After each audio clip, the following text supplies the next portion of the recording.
का आता सर्व जवळपास वरिष्ठ नेत्यांना आतमध्ये टाकलेले आहेत, त्यामुळे जोपर्यंत ते बाहेर येत नाही किंवा अजून काही समाजसेवक आहेत त्यांच्याकडून काही सूचना येत नाही तोपर्यंत आंदोलनाची परफेक्ट दिशा काय आहे हे आता आम्ही सांगू शकत नाही. दडपशाही नाही, एकदम हिटलरशाही चालू आहे या सरकारची. सिंपल मागणी आहे, ज्या नेत्यांनी समाजासाठीच नाही संपूर्ण भारतासाठी काही जमिनींबद्दलचे कायदे केले, जमिनीच्या बदल्यात जमीन किंवा जमिनीतला आपला हिस्सा त्याच्यात पैशाच्या स्वरूपात आर्थिक स्वरूपात जास्तीत जास्त मदत कशी मिळेल किंवा भाव कसा मिळेल, अनेक कायदे लागू करून दिले, अनेक म्हणजे पूर्ण भारतासाठी ज्यांचे फायदे झाले अशा नेत्याचं इथल्या स्थानिक भूमिपुत्रांचा जो नेता होता राष्ट्रीय लोकनेते दिबा पाटील साहेब यांचं नाव त्या विमानतळाला लागावं यासाठी सर्वजण प्रयत्नशील आहे. आणि सिंपल मागणी आम्ही मागतोय काय, तुमच्याकडून काय फुकटचं काय मागतोय का? आमच्याच जमिनींमध्ये आमच्या नेत्याचं नाव आम्ही हक्काने मागतोय,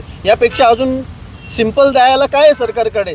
पण तेही देत नाही, म्हणजे हे किती कोत्या मनाचे आहेत हे आपल्याला इथे समजतंय. नक्कीच हे आपण सतत पाहत आहोत.